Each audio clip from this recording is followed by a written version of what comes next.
To Friday night's video and our second master series. This, I do believe, is the 17th video in our second master series and the 7th video looking at spectrograms. So we've talked about all the things that we probably should be looking at going to the second master series in the next level. Like we talked about, lots of levels, but we're trying to get to the next level, and we'll go deeper possibly with some other ones, but the concept here is that now that we really understand what we're looking at, what some really good tools are. So basically, this is a tool that I have from Isotope called Insight.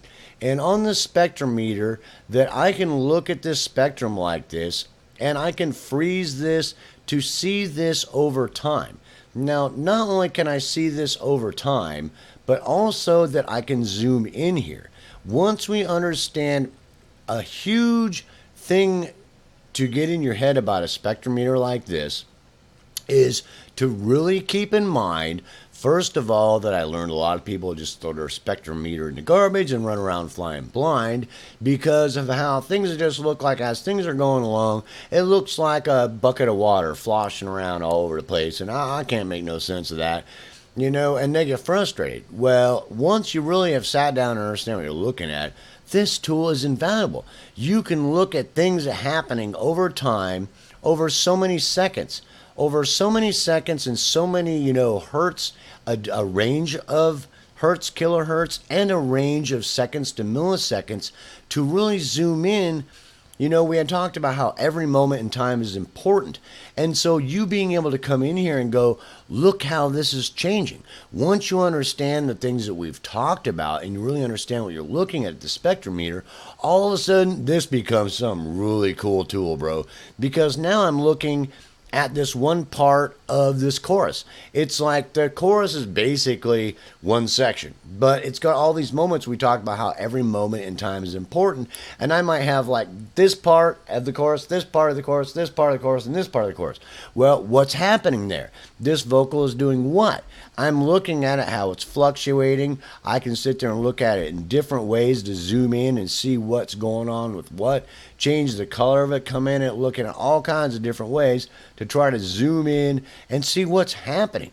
Being able to look over here on the side and see what decibel level I'm looking at, the frequency, how it might be modulating, or it might be frequency or volume modulation or dipping down, or whatever it might be doing to really help me fine tune what I'm doing, so that I've got this frozen in time view of what we've been talking about happening over time, which once you really understand what we've been talking about and you've spent the time to really understand it, this tool is cool, because basically now you can get in there and you can really get in there and fine tune what you're looking at, to really see over time what exactly you're looking at and how it's changing.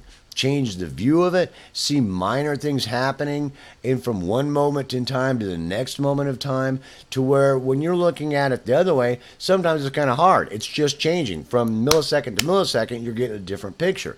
Whereas with this, you're not. You're getting that picture over so much time and can really zoom in and see what's happening from a lot of different directions so that you can really fine tune what's happening. Because a lot of times, some of the best work you do is really understanding, like an example is understanding the difference between sound sculpting a sound and static EQ when working with equalization. Once you understand basic equalization to make the sound as good as possible, is done with static equalization that doesn't change over time. It's, for like one... for the chorus, it might be set one way. It might change it for small areas depending on how good you get or how good the musicians are. And static EQ doesn't move around with automation most of the time, whereas sound sculpting it does. And you can just, sound sculpting is a little different than equalization that's static. And that simple concept just with that one type of process, this thing is invaluable, because you get in here and start watching things that are happening from one moment to the next moment and looking at it in different ways and really zooming in to see what that means from different angles and all kinds of things, that it's a really cool tool.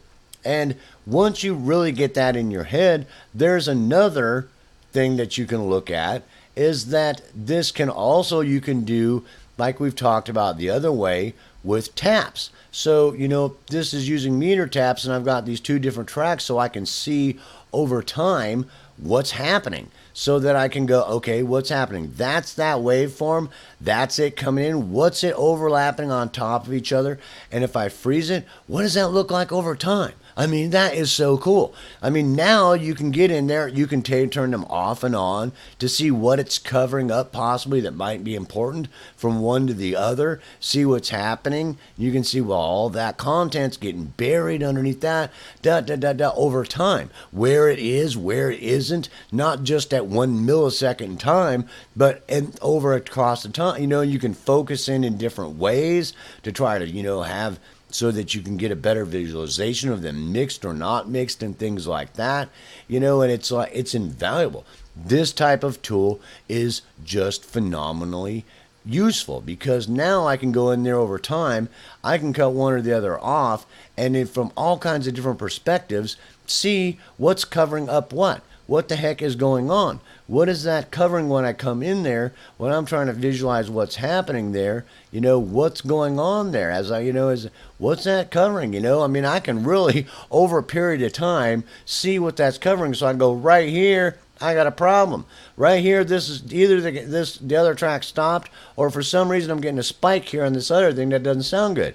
And I'm visualizing it. What is that thing? Right here, it dropped down, and I don't know. That's a really simple example, but that can be happening all over the place while you're trying to analyze what's going on with your audio.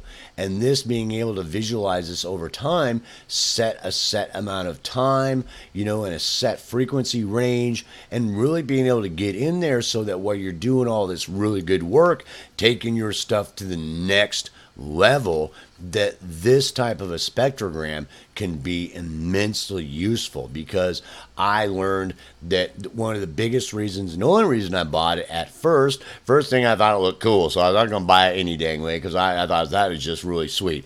Then, once you realize, how useful it can be, so that you can really see detailed information, so that you can go in there and go, okay, well, I'm seeing this moment in time, that moment in time, that moment in time, that moment in time, that fast. It looks like this bucket of water on. I don't know. It's like you start trying to loop shit, making you crazy trying to figure out what some kind of problem is. But with something like this, you don't have to worry about it. You can freeze it in time right there while it's going along and go right about there. Right there, I was having a problem. What is that? Right there. There it is, bro. And I'll zoom in on that. I mean, I know that's a problem. It got real loud. There was a spike there for a certain amount of time. I got to get in with my automation EQ maybe, and it's around this many hertz, and at that level, it's rising up there and dropping a little bit. It's not wavering. Bam, off I go with my EQ and my automation. Bam, done, gone. And it's gone. It's taken care of. I mean, it sounds funny, but something that simple can screw up a whole production. That one thing right there somebody hears can take your whole production, that everything else all in here just sounded great. Plunk. Nah, gone. They stopped paying attention to anything you did that was decent. That took care of them paying attention to anything you did for the next 2.5 minutes of your song. So, I mean, and that's every moment in time is that important. And the more you look at it that way, the better your production is going to get. And this is a huge tool for really helping you get in there and see everyone. And this is a moment. What's a problem here? What isn't a problem here? And then you can do, like we talked about before, over time, going in there, and checking out, I don't know how many tracks, and how they're mixing together. What could be happening at any given moment? You might have 15 tracks on here that you're really, or, I mean, you don't want to get too many mixed on there, but, most of the time I mix 2 tracks and then I go on to the next track. And then I look at them separately and I see, we went through that in the last Master Series. Sometimes the way I do things is a little complicated and time consuming, but if you do it well, it's going to come out good. After you get better at being an engineer and doing a good job of what you're doing, which just takes practice, experience, and experimentation. But this tool is going to be a huge tool for you. So I do recommend that as you become You get into this, and now that you understand how valuable the spectrometer is and the information it can give you, if and when you can afford it, I suggest you invest in a spectrometer that'll do this. Isotope, I recommend this. It does a great job. I've had no issues with it in accomplishing what I've been trying to explain.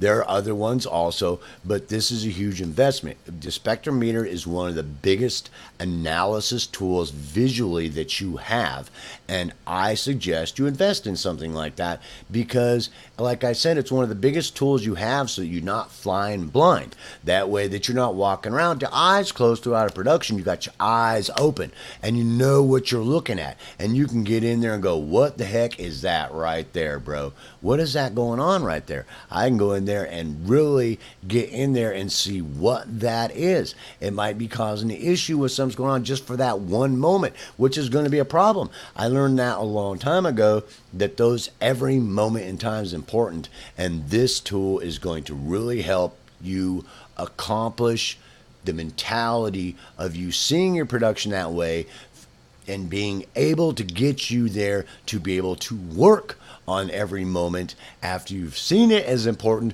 being able to visualize what's happening, being able to analyze it, and being able to find issues, target what the issue is, and go find that moment and whatever issue you might be having at that moment and make it come out sounding as good as possible.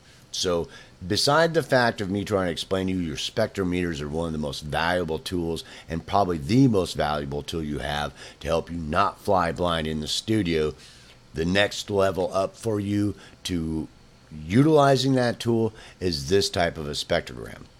That way that you have the other spectrograms, but you also have this one for really detailed analysis over time, because sometimes it's really hard to catch things as things are just rolling along, whereas this, you can actually freeze time and see what's going on for a whole given amount of time. And now that you understand what you're looking at, you can really get in there and see what is happening, what is doing what's covering what. All the things we've talked about that we might be looking about are going to be frozen in time in a given time, so it doesn't look like this wash rolling around. I mean, it's very detailed information over a set period of time that doesn't look like that. I mean, you know what you're looking at. You can zero in anywhere to try to get the information that you're looking for so that you can go in there and find the problem to see what might possibly be happening that you need to work on.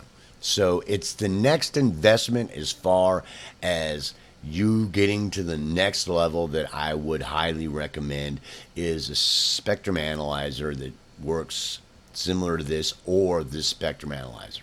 So I hope that makes sense, and I certainly hope you understand the value of a spectrometer like this and what it can do for you in helping you see every moment of time in time is important, and helping you to actually be able to work better with each and every small moment in time to make sure that your production from one moment to the next throughout the entire production comes out as good as it possibly can.